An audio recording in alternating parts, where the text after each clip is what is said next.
Unless you're a centurion, you've lived your whole life with the US dollar as the global reserve currency.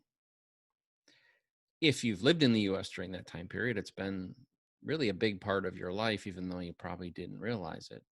And if you lived in other areas of the world, then you're probably very aware of the dollar's position and the fact that its exchange rate relative to your local currency has a big impact on your life and your local economy.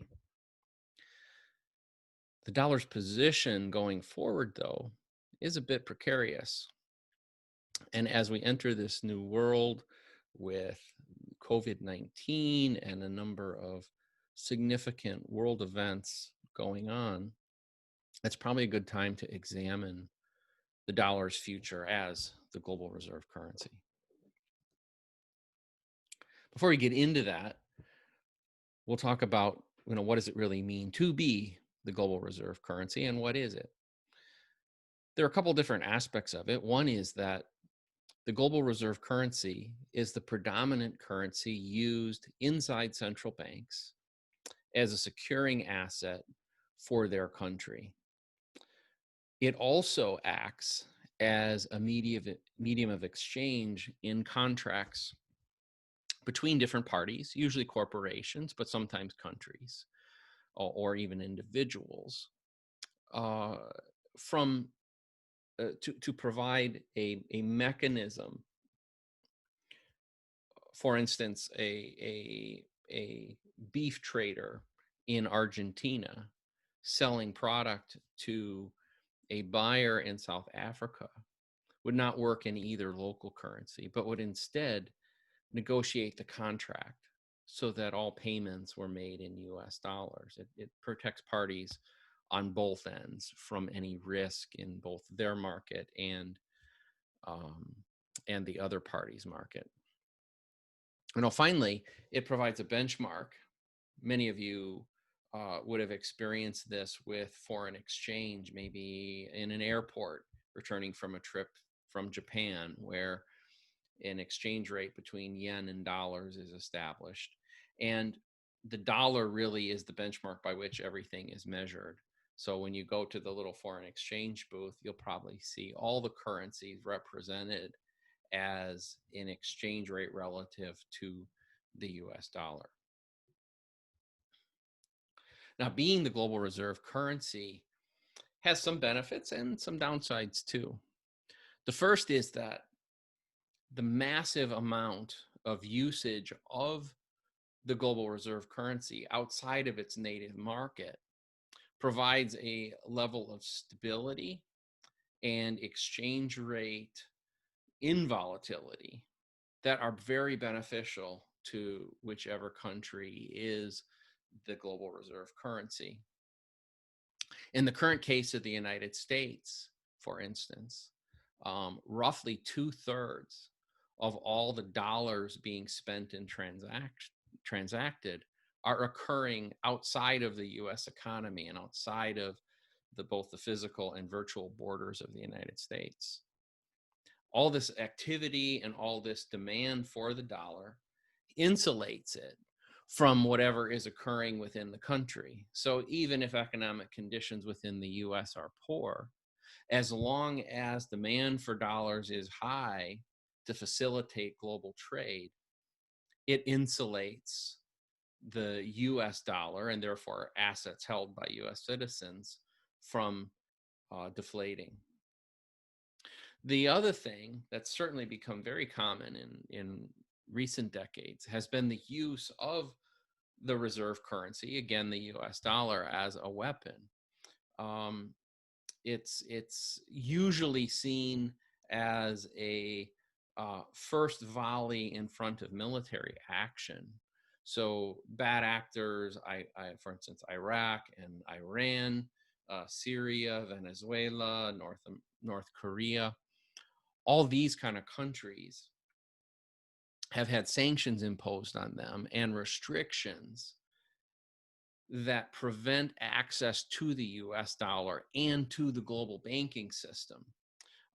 Their assets have been frozen. And so by being part of the ecosystem managed through the country or countries which support the US dollar and it as the currency of choice for global reserve is a very, very powerful thing. Now the opposite can also be true. It can be used for altruistic methods where, let's say, a smaller country um, who who is suffering from harsh economic times but is deemed a good actor and somebody that we wish to help, by giving them access to dollars and giving them access to the banking system at levels in which they might not otherwise have access, is a tremendous benefit to them. So in a way, it allows the the owner of the reserve currency to somewhat select winners and losers in the global economic game. Now, the downside of all of this is that in order to have enough currency to support activities outside the borders of the native country or host country, a whole bunch of money must exist outside of its borders. And the only way to really have that happen is for there to be a huge trade deficit, net trade deficit between that native country and the rest of the world. So it forces the native country into essentially a net importer position. And ultimately, this presents a big problem. And this problem was identified by economist Robert Triffin and called the Triffin dilemma, in that while it is advantageous to rise to the top and become the global reserve currency, ultimately that becomes a noose around the neck of that country, because the only way they can support those activities is by being a net importer at a massive scale. And ultimately that causes economic problems within that native country, which ultimately shake confidence in that country's ability by the rest of the world, and therefore it collapses upon itself. At least that's the theory. Now, history would show that roughly every 100 years since the 1400s, we've seen a new crown placed on a different country as the head of this system. You see from this chart, we've gone through a progression with many different shareholders: Portugal, Spain, the Dutch, the French, the British, and ultimately crowning earlier last century, the United States. You'll also notice that each of these periods has what's called a buildup period, meaning there was a period of time, usually of several decades, where a up-and-comer country was seeing growth in its economy and confidence growing in its currency. At the same time, um, uh, there was a downfall occurring in the native country, or the reigning king, and then some major event precipitated a change. A black swan event precipitated change. Historically, that has been some sort of war. Most recently, it was World War I that saw the British give up their position as the predominant one. The U.S. had spent really the early part of the 1900s, post the Spanish-American War, seeing its economy grow stronger and stronger. And then when World War I occurred and the British economy was disrupted, we came out of that period with probably a joint position of the U.S. and the British, both holding kind of a common position for a couple decades. But when World War II happened, and obviously the British and all of Europe and a great deal of Asia were all decimated simultaneously, it really left only one logical country left. That was also, by the way, accelerated by the movement of essentially all the gold in Europe, in the central banks of Europe, over to the US, mainly for geographic purposes, because central banks in Europe were afraid during World War II that if they were overtaken by Germany, that Germany would essentially seize all the physical gold and move it into their coffers. So, as a hedge against that, massive amounts of gold were moved to the United States during World War II, before World War II, and then during World War II, so that by late in World War II, essentially the world held, all the world's gold was essentially held by the United States.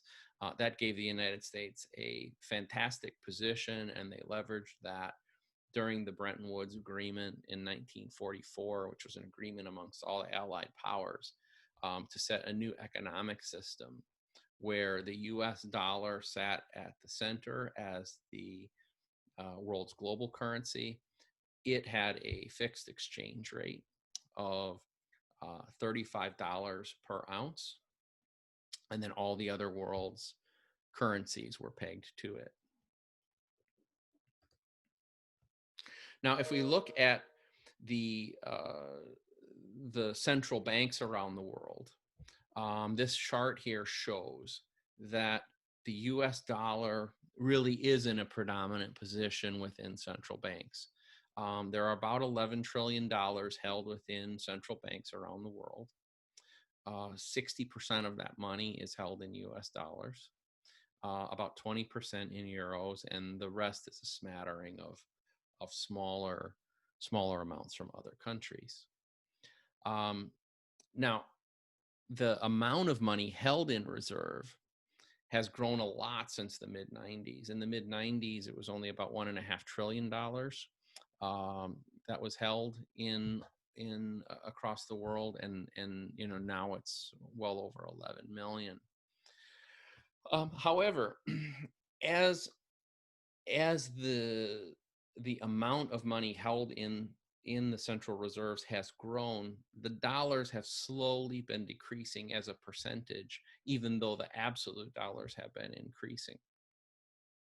So there has been some trend already away from seeing the dollar's dominance. There are definitely forces at play saying they'd like to see the US dollar in a less dominant position. Now, if we look around the world at different countries and their perspective on the US dollar's position, we can start by looking at some of our allies. The British and the Aussies, for instance, have been very, very supportive of the US dollar and its position. Their ties are very strong. If you read media accounts of different opinions about changes in the global reserve system, almost unanimously, the British and the Australians rally behind the US dollar. However, as we've seen growing economic forces in other areas of the world, China and Southeast Asia, places like Vietnam and Indonesia, growing as economic powers, we've seen that their support of the US dollar is not terribly strong. Certainly China, which now, depending on the measurement, is either the number 1 or the number 2 GDP country in the world, especially has some big problems with the US dollar in this position, and over the last 15 years has made numerous inferences to a desire to see that change. Some of those, which we'll talk about in a little bit, are to move to the renminbi as the key, and others are to focus on some other basket of currencies. The reason for that is somewhat apparent. we talked earlier about weaponizing, and this is a terribly powerful weapon that the US and its allies possess. You could argue it's as powerful as any of the nuclear arsenal that we possess. And if we were to ever direct that against the Chinese or some of the Chinese allies in Southeast Asia, that would create quite a problem. The other thing is, even outside of those countries that maybe are not as friendly toward the US, maybe some that are more in the middle, it does present the US is changing political and social stability, also become a bit of a concern. Um, the US has really much over since World War II has really been stable economically, politically, and socially over that entire period of time. But now we've seen cracks not only economically, but also politically and socially, especially the political polarization of the country. And as we're seeing right now, the rioting and the social discord also is cause for concern by many of these countries. So if we remember back from the chart that each time there has been a transition in the global reserve currency, it's always been precipitated by a build-up period of one currency and a diminishing appeal for the incumbent. So the question is, where are we? Are we in one of those periods right now? The US dollar has been in its current position for 75 to 100 years, depending if you mark the beginning as the end of World War I or the end of World War II.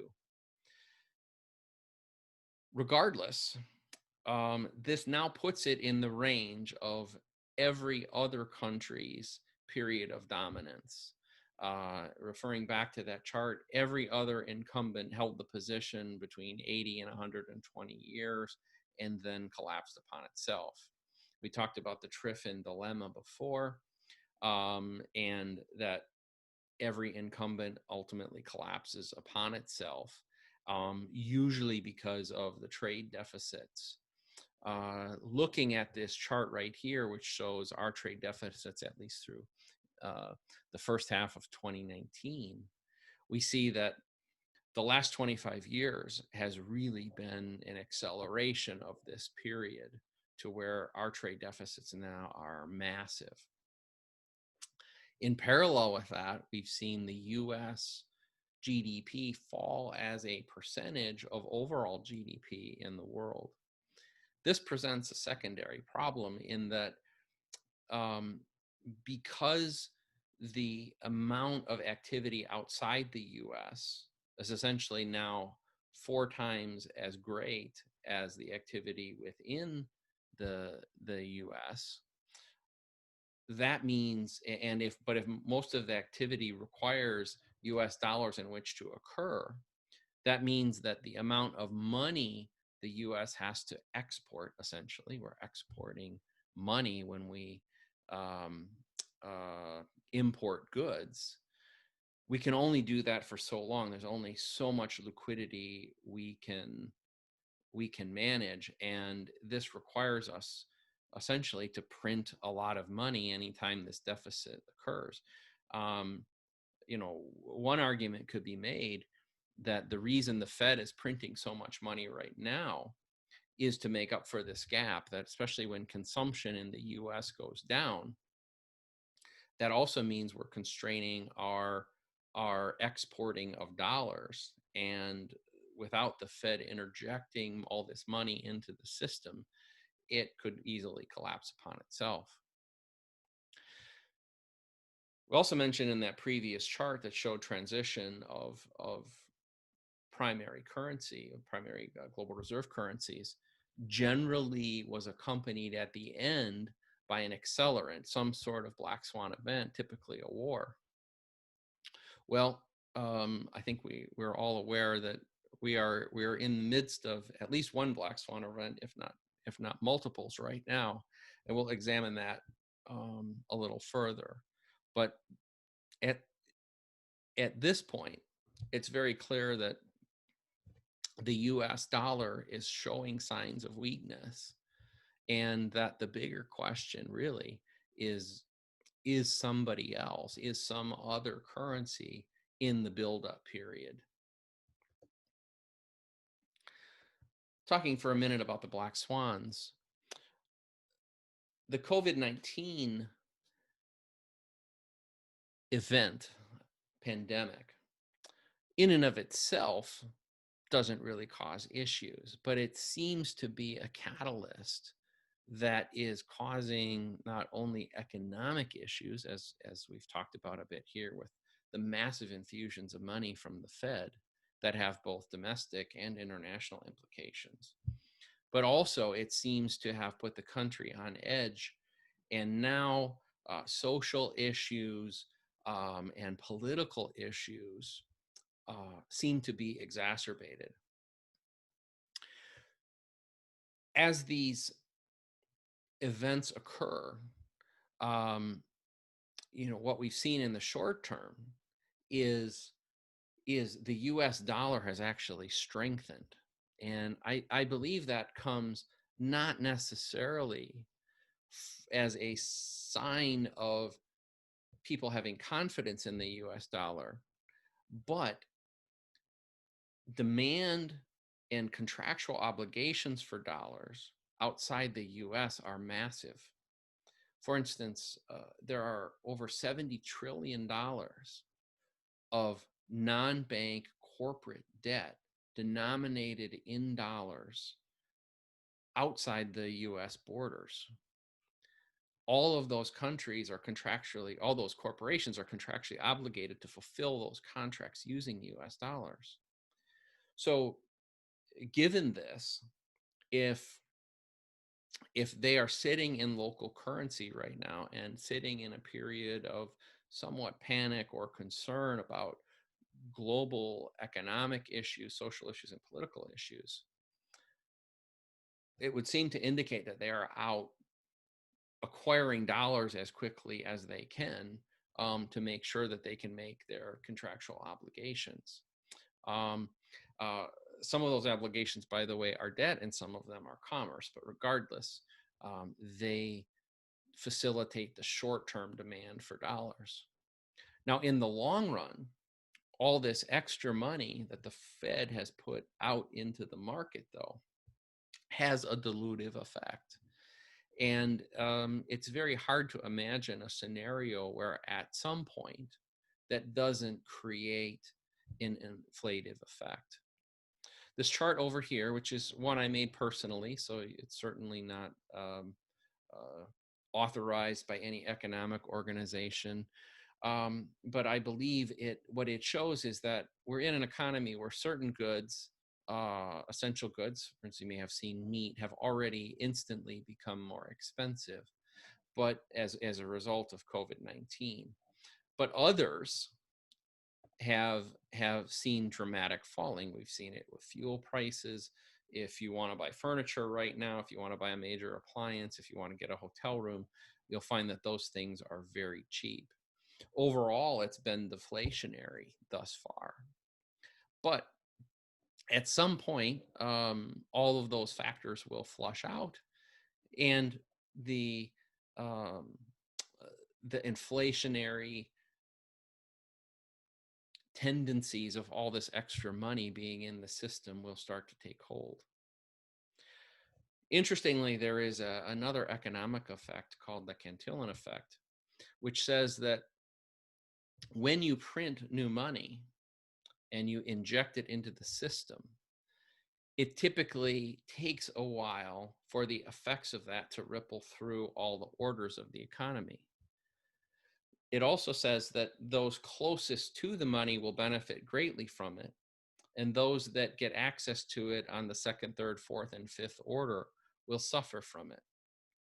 What that essentially means is that as new money comes into the system, the first people to get so essentially without the knowledge of the rest of the market.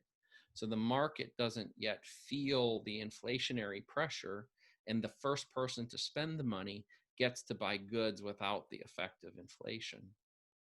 Once that money gets spent and it enters the system, it enters the supply chain, it enters the labor force, it starts to get spent over and over again.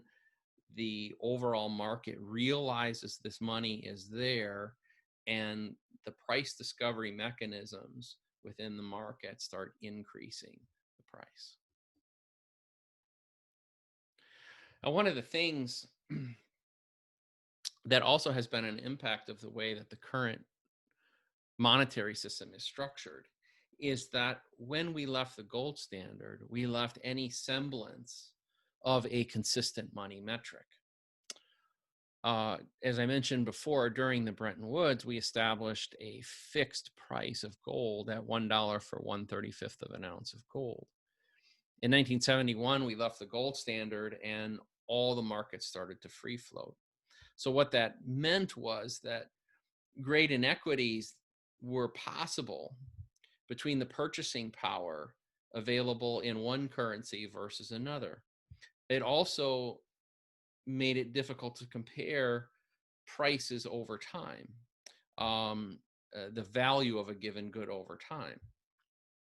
So the magazine The Economist in 1986 came up with a metric looking at the Big Mac, because what they wanted to do was find an item essentially available in every market in the world and look at the effective price of it in the local currency, in other words, a purchasing power parity index. And so they came up with the Big Mac, and this happens to be a chart from 1986, but it essentially shows the strength of the currencies within local markets, because the same basic good is being offered in all the markets. So clearly it shows that in Korea and Great Britain in this period of time, we had a weak currency relative to the US dollar. And up here, for instance, in Switzerland, we had a very strong one. But comparing things over time becomes even more complicated, because now if you want to compare the price of a Big Mac in Germany in, for instance, the year 2000 to the price today, it becomes a very difficult exercise, because we do not have something like the gold standard, which establishes a common metric of value across the world and across time. So in other words, this is a deficiency of the current global system. So where are we now?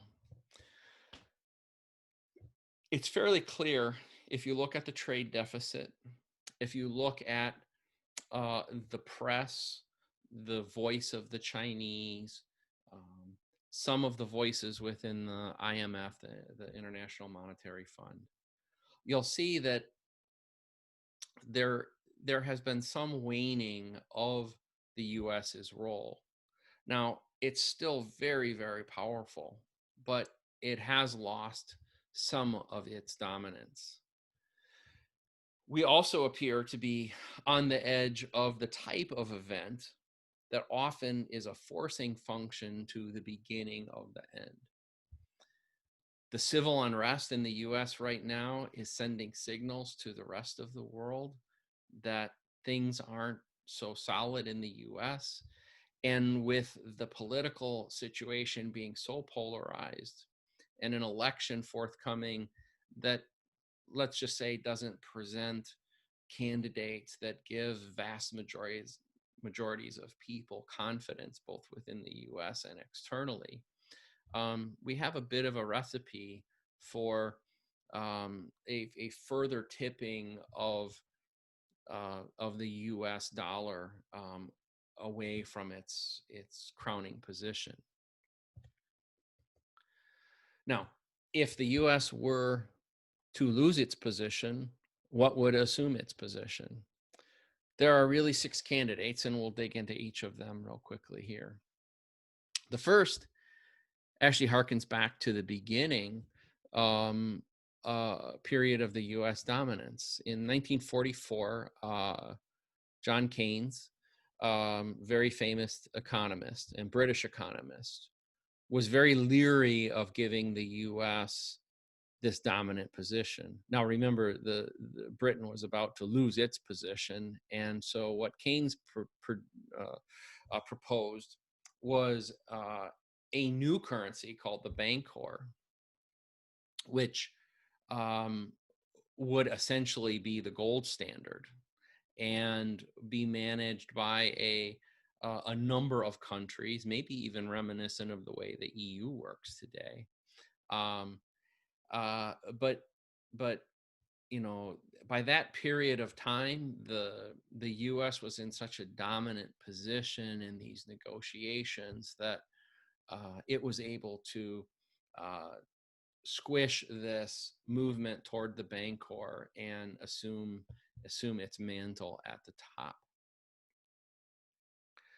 Throughout time, if as you read on this subject, you'll see that other arguments were made, but for the most part, the period of the 50s and the 60s was such a great economic period for so many of the Allied countries that nobody was really calling into question the U.S.'s position.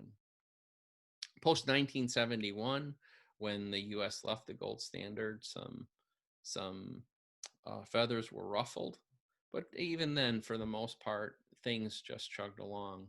The financial crisis of 2000 and 2007 and 2008, though, created some louder voices than maybe we've heard before.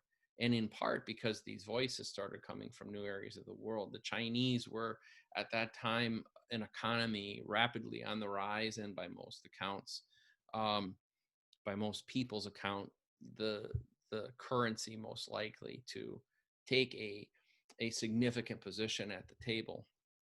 The Chinese tried in 2007 and 2008 to make an argument to through the IMF to use what's called the SDRs, the special drawing rights of the IMF, and use that as a basket of currencies that could usurp the US as the global currency and become the means of international commerce.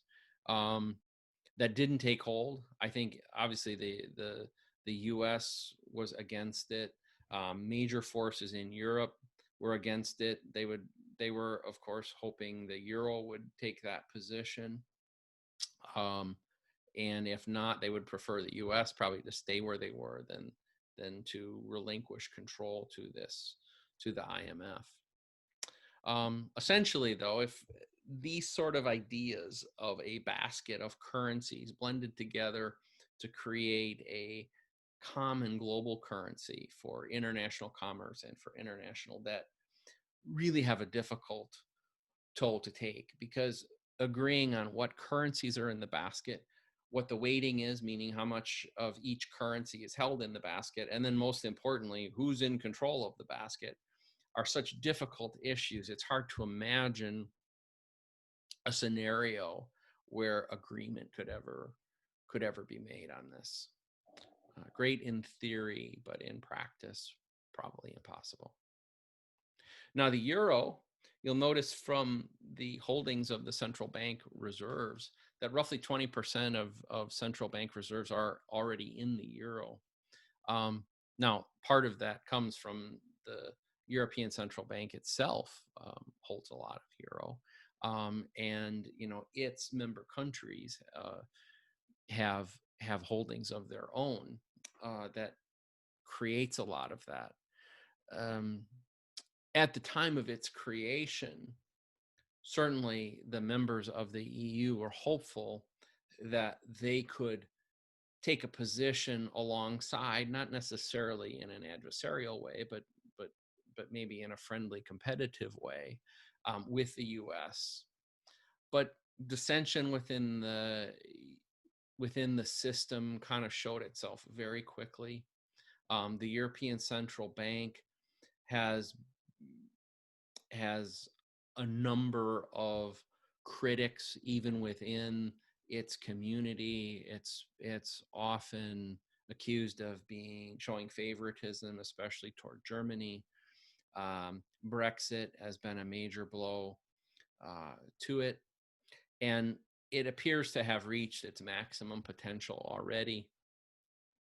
And it does not have the stability I think the rest of the world would need to ever move to it in any manner bigger than it currently is. In fact, it's probably more likely that it will drift downward if it even survives. Many people feel it may not survive this decade. Now, the Chinese and the renminbi, they are a formidable power. As mentioned earlier, the GDP of China, measured nominally, is the second largest in the world. Measured through purchase price parity, is actually number one in the world today. That alone should make it a formidable candidate. However, the Chinese government does not allow the renminbi to float with the rest of the world. It pegs it to the US dollar. It manages itself in a very untransparent, secret way. Very few countries, I think, would be willing to place their destiny and the fate of their economic future into the renminbi. And the Chinese are also moving very hard toward central bank currencies, and the likelihood that the renminbi actually turns into a true central bank currency with all of the surveillance and control tools available to it is probably just too scary for almost any country, or for any practical use at the corporate level or at the personal level. So it's hard to imagine a scenario where the renminbi finds its way into any sort of dominant position, or even a challenger position. While it is held in 2%. 2% of it is held in central bank reserves, and it's probably likely that that number will move up, because I'm sure China will start forcing certainly lesser countries that want to buy products from it to use renminbi. But it's hard to imagine that number growing much certainly beyond where the euro sits today, if it can even reach that level. Not enough to truly challenge the US dollar.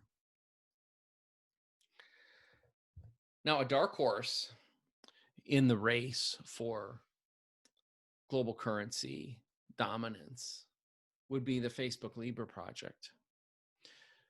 Facebook is a corporation, and historically, at least in modern history, money and government have been synonymous. Facebook is the first real attempt for a corporation to take this position.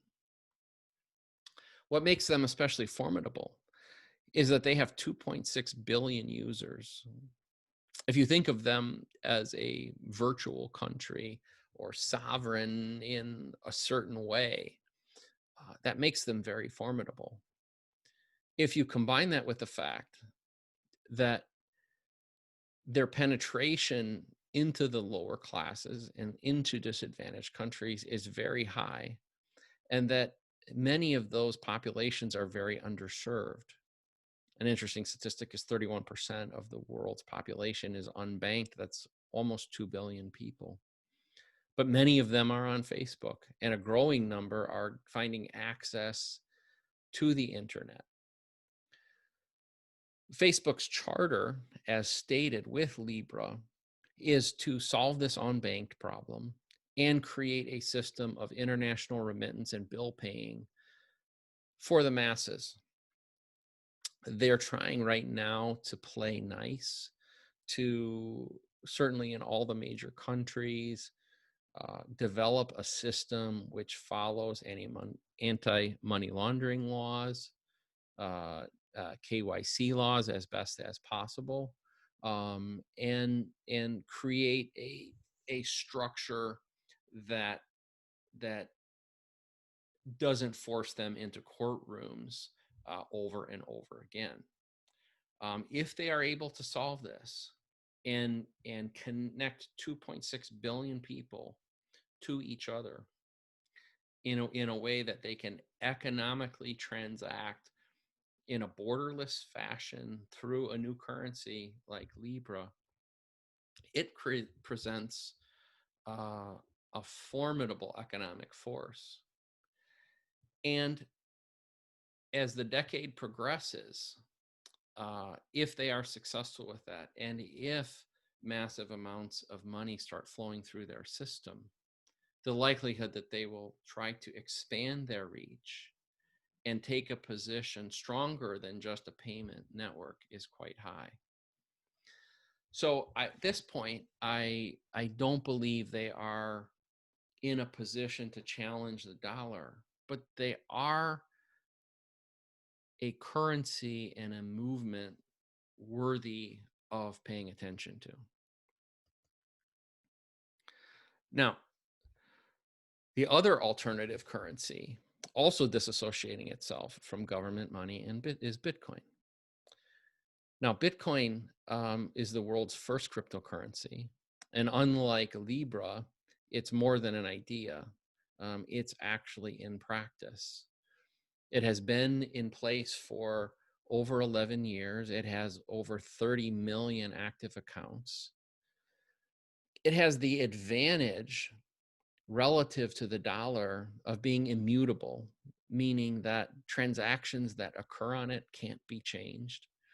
All those transactions are transparent. They're known to everybody. Bitcoin can't see a border. It does not know or care where people are when they transact. And it has a fixed money supply, meaning that the activities of organizations like the Fed and the printing of money and the distribution of money in kind of this trickle down sort of method aren't possible. So it has the appeal to a lot of people, many economists included, of being essentially immune from political forces and manipulation, and also immune from incompetence. Many people feel that the central banks and their money printing, manipulation of interest rates, those sort of things is essentially guesswork, and that we are better off to let market forces determine the economic conditions and then just deal with those economic conditions versus trying to shift forces and keep ourselves in a constant state of prosperity.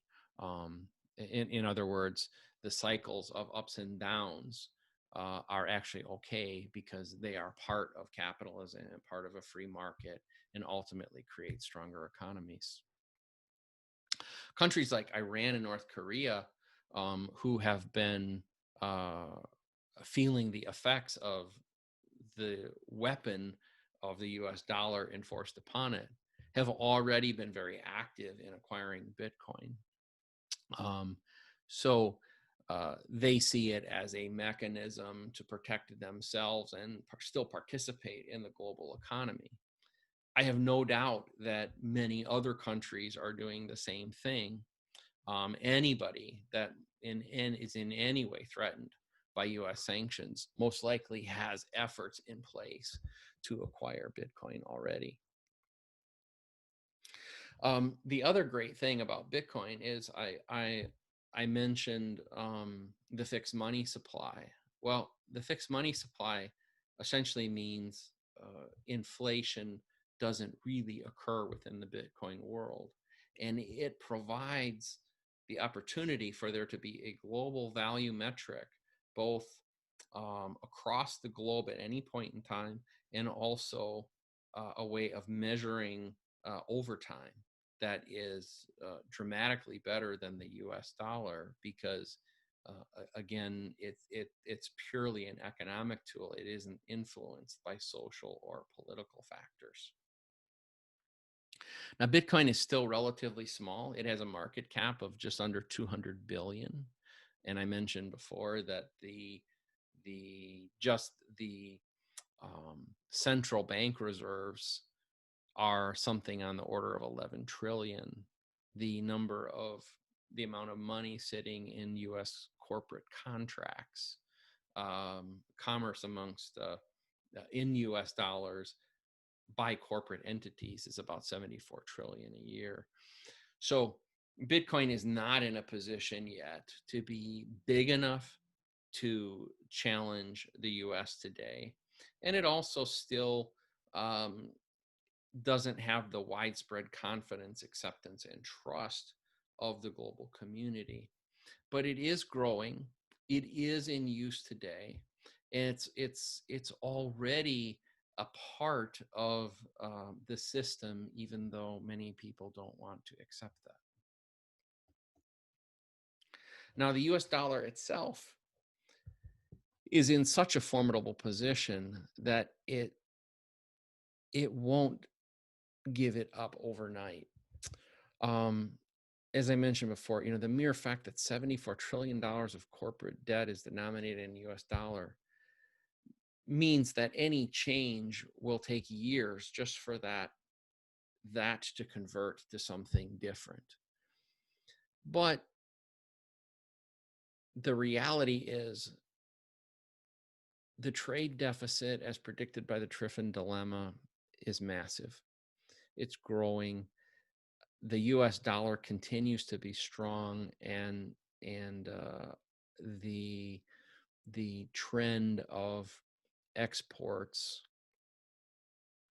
massively overtaking imports is not going to reverse soon. The political and social instability within the U.S. are shaking confidence in certain corners around the world. And many portions of the world just flat out don't trust the U.S. or like the U.S., and they want to see it decline. They will actively seek alternatives. So while the decline doesn't necessarily mean a collapse, the U.S. position is absolutely in question. So let's kind of wrap up here and look at what does the next decade maybe look like. There's a good chance that COVID-19 and all the resulting actions, economically, politically, and socially, are going to put a big strain on the U.S. dollar. A lot of these things were already starting to crack, but the strain of this is certainly going to accelerate that. But currency isn't like royalty or a presidency. Crowns don't move from one head to another just in overnight. It's a lot more likely that another currency will rise up slowly for quite a while until it approaches the dominance of the US. Once it does, then there'll probably be a very sudden change. There's a phrase often used in the Bitcoin world or in anything with exponential functions, gradually and then suddenly. So I think that we're in that situation where this change will be gradual and then sudden. And this is probably the decade of gradual.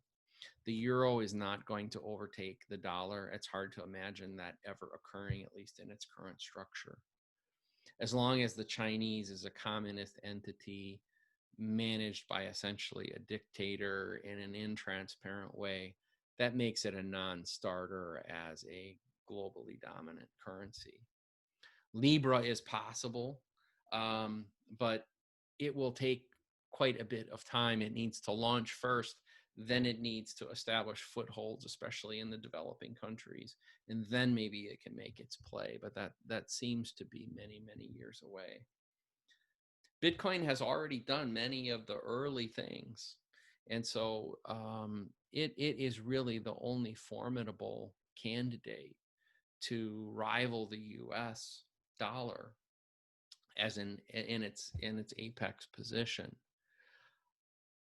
In my opinion, it probably is somewhere on the order of 3 to 5 years away from acquiring the confidence levels needed to truly be dominant. And by that, maybe I'm talking about assuming a double-digit percentage position within the reserve currencies portfolio around the world. Once that happens, though, the U.S. dollar will be in a precarious position. It's probably more likely that Bitcoin will slowly grow from its current position, maybe up into the 10 to 20% of central reserve currencies, and then I believe we'll be one more black swan event away from a flippening of the U.S. dollar position and Bitcoin. But this won't happen quickly. The U.S. dollar won't go lightly. I don't think COVID is the killer blow to the U.S. dollar, mainly because no other currency is yet in a position to assume the crown. So I think it will sink gradually, and then when the next black swan event occurs, well, I think we'll have a new king. So thanks for listening. I hope this helped you understand. I should also say that there are plenty of people that disagree with me. This is one person's opinion. But I hope at a minimum it gives you a chance to think, and as new news and new information starts coming in, start to reach your own conclusions. Thank you.